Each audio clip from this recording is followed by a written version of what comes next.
Stampers, Kim from stampingandperfection.com. Thanks for joining me today. I want to share a new technique with you. This is a great technique for stretching your stamps. This is a new technique for me. It might not be new for you. It's something I've always wanted to try, and it's called Zentangle. It's like doodling, but there are specific doodling techniques you can use. So this is essentially a single layer card. I am going to add this as a top layer on top of a card, but you could do this as a single layer card pretty easily. So I've pulled out my rectangle dies. These are from Scrappiness. I really like these dies. There's quite a variety of sizes here, so I just picked one that was going to give me a good size to put a border around where I wanted to put my image.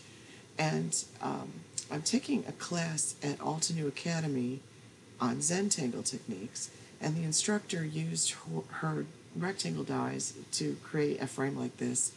And I thought, oh, this is brilliant. Why haven't I been doing this? Instead of messing around with a ruler, I never get it right. But this was so much easier. So I'm also using my Peony scroll stamps from Altenew. And don't ask me why I'm doing this with a clear block when I just put it in a stamp positioner. I'm not sure why I'm doing this. I wish I'd done it with the stamp positioner so I could stamp it twice, because I really want this to be a bold image. And then I'm going to just fuss with the leaves for a little bit and choose some leaves to put on there, because there's a lot to select from here. So I finally get a configuration that I'm happy with, and I'm going to pull out my Altenew permanent dye, or permanent crisp dye ink. This is permanent black ink. I love this. This is my go-to ink for everything, because I can use it with Copics, I can use it with watercolor techniques. I just really love this ink. So I actually stamped it twice and then added a couple little touches in other places. And I'm just going to pull this out now, and I'm ready to go with this technique. Before I actually do anything though, I'm just going to make sure that my ink is dry. So I'm going to hit it with my heat tool, and that's a Wagner heat tool. I love this heat tool. I had a Marvy for many years, and then I had Stampin' Up's heat tool, which I also love both of them. But this heat tool, I just treated myself to, and I'm telling you, it is fantastic. So I'm pulling out one of my journaling pens. I have these two liner pens. I have two kinds that I like, or that I've tried and like. One is the Pigma Micron, and they're both 0.03, which I believe is the size of the point on the marker. And then the Copic Multiliner. I really like that one too. And I'm going over that flower because I did not stamp it twice and it just didn't feel dark enough. So I'm going to just go over that pretty quickly. I don't need to go over the leaves because I stamped them twice and they came out actually really nice and dark. So I just want to make this dark. I've practiced this a few times in my bullet journal, and I think this is a great technique to use in a bullet journal. If you are a bullet journaler, you probably already do this. And the first lesson was on a technique that she called Aura, and I believe her name is Amber Rain Davis. I'm going to link below to the actual Altenew class at Altenew Academy. I love their classes, less than $10, and you get just such great ideas. You know, they walk you through several different techniques, and I just really love them. So I'm going to link below so you can learn from the expert. And I'm pulling out, I want to use my Altenew Artist markers. These are alcohol markers, and I swatched these out. I'm going to pull out that Dusk, which is B313, and that Sea Glass, which is B201. And if you notice, they don't really look anything like the colors that they actually color on. That's a mixed media notebook, a paper notebook, and like I am so happy I made this swatch book. And I'm just I picked the darker of the two, the B313, and I'm just flicking with my, with the brush end, I'm just flicking out some lines from the base of each petal toward the center with the darker color, the darker of the two colors that I picked. And just giving it a little bit of color. I'm not going to color in the whole thing. When the instructor did this lesson, she used a layered stamp, so she took a couple of the layers and just added a little color that way, which was really convenient because it sort of guided her Zentangle. And I don't remember if I said this, but she called this technique Aura, A-U-R-A. So now I'm taking the lighter of the two, which is the B201, and I'm just going over the top of it, and I'm flicking it a little farther in. And now I'm going to add some greens, and I'm pulling out 2 greens. I've got B715, which is what I'm using first. And with this one, I'm just outlining, this is the darker of the two, I'm just outlining the stems and the veins of the leaf, or the leaves, and just adding some darker color there. And then I'm going to do the same thing with the lighter color and just flick in more color from the veins out. I'm not coloring in the whole thing, I just want a hint of color. I thought it looked really pretty when she did that, although she used stamps. And I think you could do this with watercolor also. This is one of my favorite stamps for watercoloring and for Copic coloring. It's just this wide open, it's not a layered stamp set, but I like it because it's got scrolls. This is going to work really well for other techniques, other Zentangle techniques that she's sharing with us. So the next thing I'm going to do is the fun part. This is the Zentangle technique, and you'll notice that there are like little indents in the leaves, or little, pieces where like the leaves meet. And basically she just drew curved lines from those points and from other points on the leaves. So basically you're just adding lines that sort of match the curve of the petal or the coloring, depending on, the coloring that you added. And so I'm just adding, I don't know, as many as I feel like putting in each petal. And on that one, you can see I kind of made them all come together toward the bottom of that petal. That was kind of what she did. And this is a way to make a stamp that you have look like a totally new stamped image. Because when it's all done, you can't tell that that's not stamped, which I find totally amazing. And this was actually really fun. It was relaxing, and I can, I've always been a little intimidated to do like a lot of doodling in my journals, but I can stamp things and draw lines in them. This works for me. This is easy. And she said you can't make any mistakes with Zentangles. It's only learning opportunities. And that's that. I'm not going to do the leaves because they already have a lot of lines in them, and I really like that.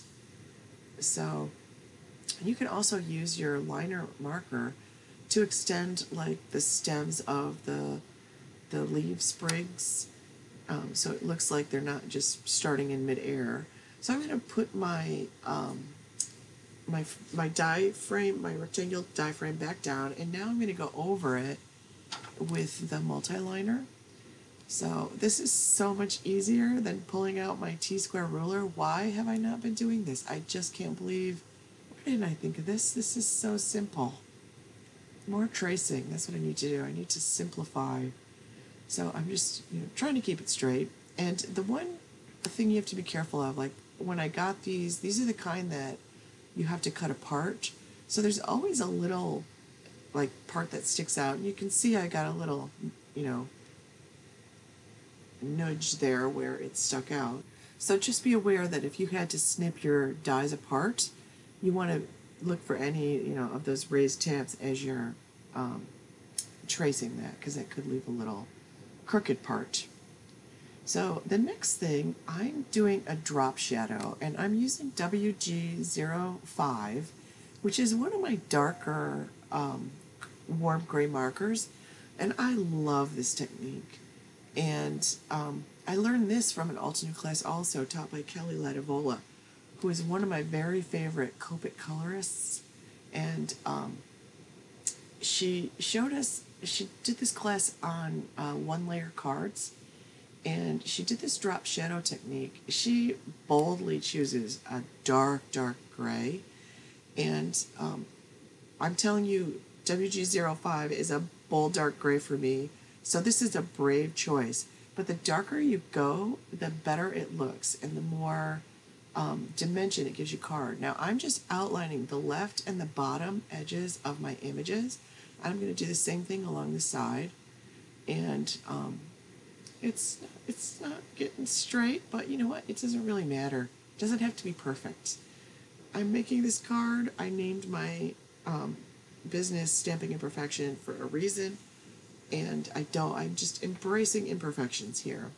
So now I'm using I love these Pentel high, what are they called? High polymer erasers. They take off every pencil mark, and you can't even tell it's there. They don't damage your paper. I love them. So that's my favorite eraser. And I really like the way this is looking. So now, she did a really pretty dry embossing technique with the rest of her rectangle dies. I don't want to do that because she kept her image, she masked hers and kept her image inside that rectangle. I really like my images to hang outside the rectangle. So I'm pulling out, this is Altenews Dusk ink. I love this color. And I just spritzed it with my Disperse Strayer. That's water in there, so I'm just mixing it up. And I pulled out a round size 10 brush. I use at least a size 10 brush, mostly because it holds a lot of water. And I'm just putting some blue spatters there. And I have to be careful to put it aside and let it dry. And I also want to add some black. I do use the permanent black, and I will wash my brush after this, just in water. And I'm putting some black splotches on there, and I'm going to wipe those up. And I will clean off my brush really well. I've had those brushes a long time, and I'm super glad I bought them. I'm just dabbing off that super giant dot. I'm going to put that aside to let it dry while I work on the sentiment. And this, because the Peony Scrolls doesn't have any sentiments, I pulled out another stamp set. This is Needlework Motif, and again, these are all Altenews products. And I pulled this out because this is going to work really well for one of the other Zentangle techniques she showed us. So I'm pretty excited about it. And it has a tremendous number of very uplifting sentiments. And I like the size of the sentiments, and I like the font. I think it'll work really well with this technique. So I want to use, I pull out all kinds of things here, but I'm going to use So Thankful for You. At least that's what I intend to use. And I'm just trying out the size there, so I'm going to pull out my sentiment, and then I'm going to heat emboss it in white on a piece of black cardstock. So I always do this in my stamp positioner. Whatever stamp positioner you like, I use my embossing buddy, and I'm just putting that down toward the bottom, and I'm using my Versamark ink. I love Versamark. I heard somebody the other day talking about Versamark versus another brand, which I'm pretty sure she sells, but I have had that Versamark ink pad forever. I don't care if it's stained, and I just really like it. I also love having my embossing powder, that white, in that gigantic tub. This is so much neater for me. I realized that I didn't pull off the right sentiment, so I'm just stamping the sentiment I actually meant to pull off. And I'll use that other sentiment for something else, so that's not going to go to waste. So again, I ink it up with my Versamark, dip it in, tap it off in that big tub of white embossing powder. And that's Wow embossing powder, which I really like. This is a tiny little font, so that is ultra fine. And you want to make sure that you use, with little fonts like this, an ultra fine powder, so that like the O doesn't fill in, or so you can see the individual letters. So you want to be careful with that. That's one tip. Regular versus ultra fine. This is a time when I would use ultra fine. Now I'm pulling out my Tim Holtz Tonic guillotine trimmer, and I'm lining it up so that just a hint of the sentiment, the embossed part, shows on the right hand side of the plastic bar that I hold down before I cut it, and that really helps me line it up and get it as straight as possible. So I'm just picking my card background, and I decided to go with white. I love white on white lately. I feel like I hardly ever use color cardstock anymore. I don't know why. This is cut 4 1/4 by 11. I'm scoring it at 5 1/2, and I'm using my Teflon bone folder to do it. I like that a little better than the one that comes with that score buddy, because that one's kind of thick. And my cutting blade didn't really, it obviously needs to be replaced because it's a little, like, there's a lot of fuzzies on the edge. So I'm taking that sanded eraser that I have, the Tombow Mono sanded eraser, and I'm just sanding off the little fuzzy parts and a couple splotches of ink that randomly came from somewhere, who knows. So now I've got some white craft foam. This is just Derice craft foam I bought in bulk on Amazon, and it's super cheap. So I've started using this. I got this tip from Justin at JK Cards online. I took a class with him, and he gave me this tip a long time ago, and he was so right. This is an inexpensive way to do it. Plus, it covers the whole back of your card, so when you mail this, it doesn't get wrinkled and sag where there isn't foam behind it. So I really like this. And I bought these in big sheets, and then I pre-cut them. And I think I pre-cut them at 4 1/4 by 5 1/2, which apparently is a little bigger than the paper I have here. So I'm pulling out these fantastic Tim Holtz. I just got these. I just love those scissors. And I think they're 9 1/2 inches. They're non-stick, and I use them just for trimming down sides of cards like this and trimming down paper. I make sure I don't cut adhesive with them. Because even though they're non-stick, like these are my small Tim Holtz ones, these I use for sticky stuff, and I do have to clean those off. So even though they're non-stick, I still get some stick. So I'm putting a generous amount of that Elizabeth Craft two-sided adhesive on both sides of that, and I'm just centering that on my card base.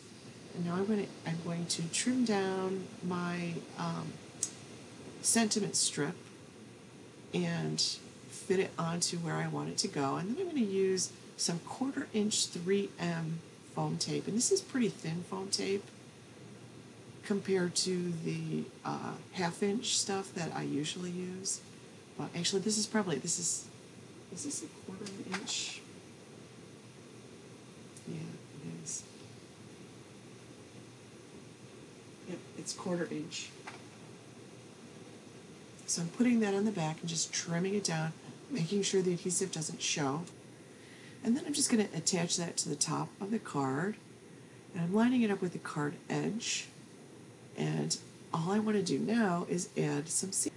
So for my final touch, I'm using Pretty Pink Posh Sparkling Clear Mix. And these are really pretty. They have a nice variety of sizes, and one of them is gigantic, the one that I tucked under the sentiment there. Notice that I'm using 5. I like odd numbers, and I do like laying them out in triangle form there. And you'll notice that I'm using my We Are Memories Quickstik and my Ranger Multimedia Matte. I like this because it dries clear and matte, so you can see the triangle there. And then I just find this the easiest way. You have to find something that works. There's the other triangle. So I've got 2 triangles. I've got an odd number. They sort of sweep across the card. I like that look. It works for me, and I find that pleasing. You have to find what works with you with sequins. So that's going to complete the card. I will put the links below to the All Too New Academy class and to the supplies that I used here. And thank you so much for watching. Please give this video a like and share with your friends. And, you know, this is just one way to stretch your stash and use your stamps in a whole new way to get a different look. It looks like a whole different stamp set there. So make sure you stop by my blog at stampingimperfection.com. Thank you so much for watching, and have a fabulous day.